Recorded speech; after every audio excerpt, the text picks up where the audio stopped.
Motorola Edge 50 Fusion-এর successor হিসেবে চলে এসেছে Edge 60 Fusion, সাথে ফিচারও এসেছে বেশ কিছু উল্লেখযোগ্য আপডেট। বিশেষ করে ক্যামেরা মডিউল, ডিসপ্লে, প্রসেসর এবং এআই ফিচার সেকশনে দেখা গেছে উন্নত কিছু প্রযুক্তির ছোঁয়া।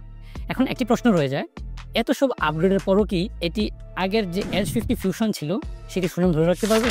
চলুন তাহলে সেই প্রশ্নের উত্তর আমরা এখন খুঁজে দেখি। বক্সের ভেতরে প্রথমেই রয়েছে Motorola Edge 60 Fusion ফোনটি, এর নিচে আমরা পাচ্ছি একটি 68 ওয়াটের ফাস্ট চার্জার, যা ফোনটিকে খুব তাড়াতাড়ি চার্জ করতে সাহায্য করে। সাথে আছে একটি type C to type C cable, সেই সাথে রয়েছে একটি সিম ইজেক্টর টুল আর ইউজার ম্যানুয়াল তো থাকছেই। যেহেতু ফোনটি কোয়াড কার্ভ ডিসপ্লে, তাই প্রথমেই মার্কেটে এই ধরনের টেম্পার গ্লাস পাওয়া যাবে না, তাই বক্সের সাথে একটি টেম্পার গ্লাস দিয়ে দেওয়া উচিত ছিল বলে আমি মনে করি। এবার আসি ফোনের ডিজাইনে। ডান দিকে রয়েছে পাওয়ার বাটন, তার ঠিক উপরে রয়েছে ভলিউম বাটন। ফোনের উপরের দিকে 3.5 মিলিমিটার হেডফোন জ্যাক অথবা কোনো প্রকার আয়ার ব্লাস্টার নেই। এই ফোনে রয়েছে টোটাল 3টি নয়েজ ক্যান্সেলেশন মাইক, একটি ফোনের উপরে, আরেকটি হচ্ছে পাওয়ার বাটনের সাথে এবং 3 নম্বরটি হচ্ছে নিচের দিকে। সাথে রয়েছে টাইপ সি পোর্ট এবং Dolby atoms supported dual stereo speaker. এই স্পিকারগুলো যথেষ্ট লাউড এবং সাউন্ড সেপারেশনও যথেষ্ট ভালো, যা গান শোনা বা ভিডিও দেখার অভিজ্ঞতা আরো ভালো করে তোলে। সাথে আছে হাইব্রিড সিম কার্ড স্লট। ফোনটি 3টি কালার ভেরিয়েন্টে পাওয়া যায়, একটি হচ্ছে প্যান্টন অ্যামাজনাইট, আরেকটি হচ্ছে প্যান্টন স্লিপ স্ট্রিম এবং 3 নম্বরটি হচ্ছে প্যান্টন জিফায়ার। ফোনটা দেখতে কিন্তু বেশ স্টাইলিশ। এর থিকনেস 8.2 মিলিমিটার হলেও ব্যাক সাইড কার্ভ হওয়াতে হাতে নিলে মনে হবে পাতলা একটা ফোন ধরে আছেন। এর পেছনের দিকটা ভিগান লেদারের তৈরি, যেটা ধরতেও আরামদায়ক আর ভালো গ্রিপ দেয়। আর হ্যাঁ, ফোনটা কিন্তু বেশ লাইট ওয়েট, মাত্র 180 গ্রাম। ডিজাইনটা আগের Edge 50 Fusion-এর মতোই, কিন্তু এর কিছু নতুনত্ব আছে। ক্যামেরা মডিউলটা একটু আলাদা, আর ভালো ব্যাপার হলো এর ফ্রেম প্লাস্টিকের হলেও ফোনটা কিন্তু বেশ মজবুত, কারণ এতে দেওয়া আছে মিলিটারি গ্রেড সার্টিফিকেশন। এই মিলিটারি গ্রেড সার্টিফিকেশন মানে হলো ফোনটি 16 রকমের হার্শ কন্ডিশনে পরীক্ষা করা হয়েছে। যেমন ধরেন extreme cold, hot temperature, vibration এবং শকস। এই সমস্ত পরীক্ষা আমেরিকান সামরিক মানদণ্ড অনুযায়ী কিন্তু করা হয় এবং তারপরেই এই সার্টিফিকেশনটা দেওয়া হয়। সহজ কথা বলতে গেলে এই সার্টিফিকেশন প্রমাণ করে ফোনটি নানা ধরনের কঠিন পরিস্থিতি সহ্য করতে পারে। আর ধুলোবালি ও পানি থেকে বাঁচতে এতে দেওয়া আছে IP68 ও 69 রেটিং। এই ফোনে আছে 16টি 5G ব্যান্ড। কানেক্টিভিটির জন্য এতে আছে ব্লুটুথ 5.4 এবং ওয়াইফাই 6 এর সুবিধা। চার্জিং এর ডেটা ট্রান্সফারের জন্য রয়েছে USB 2.0। তবে এই ফোনে NFC এর সুবিধা নেই। এই ফোনে 5500 mAh এর বড় ব্যাটারি দেওয়া আছে, যা একদিনের জন্য যথেষ্ট। এর সাথে 68 ওয়াটের যে ফাস্ট চার্জার দেওয়া হয়েছে, যা দিয়ে মাত্র 15 মিনিট আপনি 50% চার্জ করে নিতে পারবেন এবং 45 to 50 মিনিটে আপনি 100% চার্জ করে নিতে পারবেন। এবার আসা যাক এর ডিসপ্লেতে। এই ফোনের 6.7 ইঞ্চির POLED ডিসপ্লেটা কিন্তু দারুণ। আগের মডেলের থেকে রেজলিউশন এখানে বাড়ানো হয়েছে, এখন যা 1.5K রেজলিউশনের।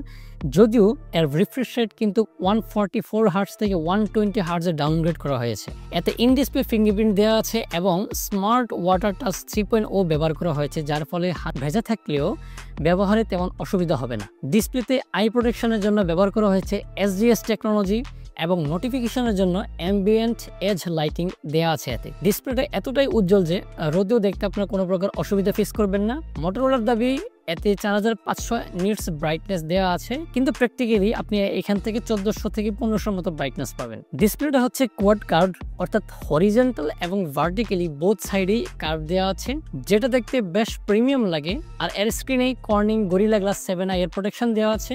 ডিসপ্লে এর কালারগুলো খুব ন্যাচারাল এবং প্যান্টন ভ্যালিডেটেড। এছাড়াও এখন ইউটিউব এবং প্রাইম ভিডিওতে HDR সাপোর্ট পাওয়া যায়, যা আগের যে Edge 50 Fusion তাতে ছিল না। এবং এতে ওয়াইড ভাইন L1 এর সাপোর্ট রয়েছে, যার ফলে নেটফ্লিক্সে HDR এর সাপোর্ট কিন্তু থাকছে না। এবার আসি এর পারফরমেন্স সেকশনে। এই ফোনের চিপসেট হিসেবে দেওয়া আছে MediaTek Dimensity 7400 চিপসেট। এটা আগের মডেলের থেকে ভালো পারফরমেন্স করে, যদিও এটা গেমিং এর জন্য কিন্তু সেরা কোনো ফোন নয়। তবুও সাধারণ গেমগুলো যেমন PUBG বা COD মোবাইল আপনি মোটামুটিভাবে খেলতে পারবেন। তবে খুব হেভি গেমগুলোতে একটু ল্যাগ দেখা যেতে পারে। ফোনটা খুব গরমও হয় না, কারণ এত 4500 মিলিমিটার স্কোয়ারের ভ্যাপর চেম্বার কুলিং সিস্টেম রয়েছে। বেস ভেরিয়েন্ট হিসেবে এখানে 8GB র্যাম এবং 256GB স্টোরেজ দেওয়া হয়েছে। স্টোরেজ টাইপ হিসেবে 2.2 দেওয়া আছে, কিন্তু এই প্রাইস রেঞ্জ হিসেবে এখানে মিনিমাম 3.0 অথবা 3.1 দেওয়া উচিত ছিল। আন্তর্জাতিক বেঞ্চমার্কে এই ফোনটি 7 লাখের উপরে স্কোর পাওয়া যায়। তবে CPU থ্রোটলিং টেস্টে এটি 60 to 65% স্টেবল থাকে। এত ভালো চিপসেট থাকার পরও এরকম পারফরমেন্স হতাশাজনক।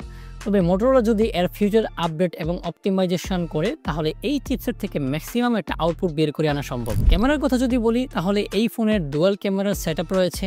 মেইন ক্যামেরাতে দেওয়া আছে 50 মেগাপিক্সেলের সনি সেন্সর, যেটা আগের ফোনেও ছিল, আর 13 মেগাপিক্সেলের একটা আলট্রা ওয়াইড ক্যামেরা যেটা ম্যাক্রো শটও কিন্তু নিতে পারে। সেলফি তোলার জন্য সামনে রয়েছে 32 মেগাপিক্সেলের একটি ক্যামেরা। মোটরোলা দাবি করতেছে এআই ব্যবহারের ফলে ছবির মান আগের থেকে উন্নত হয়েছে। এখানে লাইটিং সেন্সরও ইউজ করা হয়েছে, যা পরিস্থিতি অনুযায়ী ক্যামেরার যে লাইট সেন্সিটিভিটি আছে সেটি অ্যাডজাস্ট করে বেটার ছবি ক্যাপচার করে। দিনের আলো বা রাতের বেলাতেও ছবি বেশ ভালোই ওঠে, ডিটেলসও যথেষ্ট থাকে।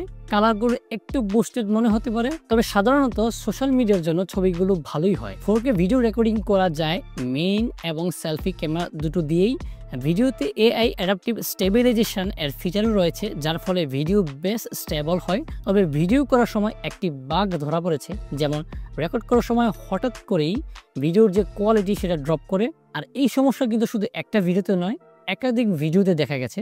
আশা করা যে সফটওয়্যারের যে সামনের যে আপডেটগুলো রয়েছে সেই আপডেট আসার পরে এই সমস্যাটা ঠিক হয়ে যাবে। এবার আসি এর সফটওয়্যার সেকশনে। এই ফোনটা অ্যান্ড্রয়েড 15 এর উপর ভিত্তি করে তৈরি করা হ্যালো ইউ এর সাথে আসে।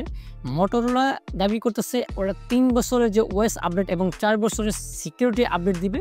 সফটওয়্যার বেশ ক্লিন আছে, খুব বেশি ব্লোটওয়্যার নেই, আর যেগুলো আছে সেগুলো কিন্তু আনইনস্টল করা যায়। স্মার্ট কানেক্ট এর মতো দরকারি ফিচারও রয়েছে, যার মাধ্যমে ফোনকে ল্যাপটপের সাথে কানেক্ট করে অনেক কাজ করা যাবে এখন ইজিলি। এই ফোনের নতুন একটি গুরুত্বপূর্ণ ফিচার হলো মোটো এআই। এর মাধ্যমে ফোনটিকে আরো ইন্টেলিজেন্ট করে তোলার চেষ্টা করা হয়েছে। এটিকে অ্যাক্টিভেট করার জন্য পাওয়ার বাটনে দুবার চাপ দিতে হবে অথবা ফোনের পিছনের দিকে দুবার ট্যাপ করে চালু করতে হয়। মোটো এআই চালু করলে আপনি প্রধানত 4টি অপশন দেখতে পাবেন: update me, take notes, remember this and magic canvas. Update me এই অপশনটি আপনার ফোনের সমস্ত নোটিফিকেশনকে একটা সামারি করে আপনাকে দেখাবে। এর ফলে আপনি সহজেই গুরুত্বপূর্ণ যে নোটিফিকেশনগুলো রয়েছে সেগুলো আপনি এক নজরে দেখে নিতে পারবেন। তবে একটি বিষয় হলো এটি কোন অ্যাপ থেকে নোটিফিকেশন এসেছে তার নাম শো করে না, যা কিছুটা বিভ্রান্তিকর হতে পারে।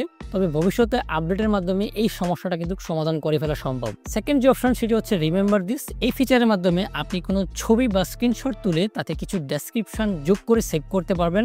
এটি শুধু পিকচার সেভ করবে না, পিকচার এর বিষয়বস্তু বিশ্লেষণ করে সেই অনুযায়ী তথ্য সংগ্রহ করবে। এরপর আপনি জার্নালে গিয়ে সেই তথ্যগুলো দেখে নিতে পারবেন। 3 নম্বরে হচ্ছে টেক নোটস। এটি মূলত একটি এআই ভয়েস রেকর্ডার। এটি শুধু আপনার ভয়েস রেকর্ড করবে না, সেই সাথে অডিওটিকে ট্রান্সক্রাইব করবে আর তার একটি সামারি তৈরি করবে। এর ফলে লং মিটিং বা লেকচারের মূল যে বিষয়গুলো সেগুলো টেক্সট আকারে আপনি পেয়ে যাবেন। এবং লাস্টে 4 নম্বরে হচ্ছে ম্যাজিক ক্যানভাস। এই ফিচারের সাহায্যে আপনি শুধু প্রম্পটের মাধ্যমে এআই ছবি তৈরি করে ফেলতে পারেন এখন আপনার ফোন দিয়ে। এই ফিচারগুলো অ্যাক্সেস করার জন্য অ্যাপ ড্রয়ারের ডান দিকে স্লাইড করলে আপনি জার্নাল নামে একটি নতুন অপশন পেয়ে যাবেন। রিমেম্বার দিস ফিচারের মাধ্যমে সেভ করা ছবি, স্ক্রিনশট এবং টেক নোটস ফিচারের রেকর্ড করা অডিও ও তার সামারি এই জার্নালে জমা হয় এবং এখান থেকে দেখা যাবে বা যে কোনো সময় আপনি ব্যবহার করতে পারবেন। এবার আসি এই ফোনের ভালো এবং মন্দ দিক নিয়ে।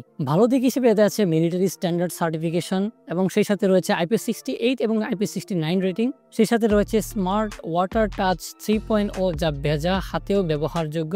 সাথে আছে 1.5K OLED ডিসপ্লে। ইউটিউব এবং প্রাইম ভিডিওতে এটি HDR সাপোর্ট করে। বেস ভেরিয়েন্ট হিসেবে এটি 256GB এবং 8GB হিসেবে আসে। হাইব্রিড সিম স্লট থাকার কারণে যদি আপনার পরবর্তীতে স্টোরেজ এক্সপান্ড করার প্রয়োজন হয় সেক্ষেত্রে আপনার সুযোগ রয়েছে। এতে আছে 4500mm স্কোয়ারের ভেপার চেম্বার কুলিং সিস্টেম। এতে কম ব্লোটওয়্যার রয়েছে যেগুলো আবার ডিলিট করা যায়। সেই সাথে এতে 3 বছরের মেজর ওএস আপডেট এবং 4 বছরের সিকিউরিটি আপডেট রয়েছে। মোটো এআইতে থাকতেছে notification summary, quick note, AI voice এবং ইমেজ জেনারেশনের মতো সুবিধা। 4K ভিডিও রেকর্ড করতে পারবেন আপনি ফ্রন্ট ক্যামেরাতেও। আর প্যান্টন ভ্যালিডেটেড রং থাকার কারণে ছবি এবং ভিডিওর কালার হবে ক্লোজ টু ন্যাচারাল। আর স্মার্ট কানেক্ট অ্যাপের মাধ্যমে আপনার ফোনটিকে ল্যাপটপের সাথে কানেক্ট করে অনেক ফিচার সহজে অ্যাক্সেস করতে পারবেন। এবার আসি এই ফোনের কোন কোন বিষয়গুলো আমার খারাপ লেগেছে। 144 হার্জ রিফ্রেশ রেটের জায়গায় 120 হার্জ রিফ্রেশ রেটে ডাউনলোড করা হয়েছে। UFS 2.2 স্টোরেজ এখানে দেওয়া আছে, যা মিনিমাম 3.0 অথবা 3.1 দেওয়া উচিত ছিল। এই ফোনে NFC অথবা কোনো প্রকার IR ব্লাস্টার নেই। CPU থ্রটলিং এর কারণে ভারী গেমে আপনি লেগে দেখা পাবেন। পাবজিতে 90 FPS এর এই মুহূর্তে সাপোর্ট নেই। বক্সে একটা টেম্পার গ্লাস দিয়ে দেওয়া উচিত ছিল, কারণ মার্কেটে কোয়াড কার্ভ টেম্পার গ্লাস এত সহজে পাওয়া যাবে না। এবার আসি এর দামে। ইন্ডিয়াতে মোটরোলা S60 ফিউশন এর বেস ভেরিয়েন্টের দাম শুরু হয়েছে 22,999 রুপি থেকে। বাংলাদেশের আনঅফিসিয়াল মার্কেটে কারেন্সি কনভার্ট করলে যার মূল্য দাঁড়ায় হচ্ছে 32,600 টাকার মতো। আশা করা যায় এই প্রাইসের আশেপাশেই পাওয়া যাবে। কমেন্ট করে জানাতে ভুলবেন না আপনার আপনার মতামত, সেই সাথে যদি এখনও আমাদের চ্যানেলটি সাবস্ক্রাইব করে না থাকেন তাহলে সাবস্ক্রাইব করে ফেলুন।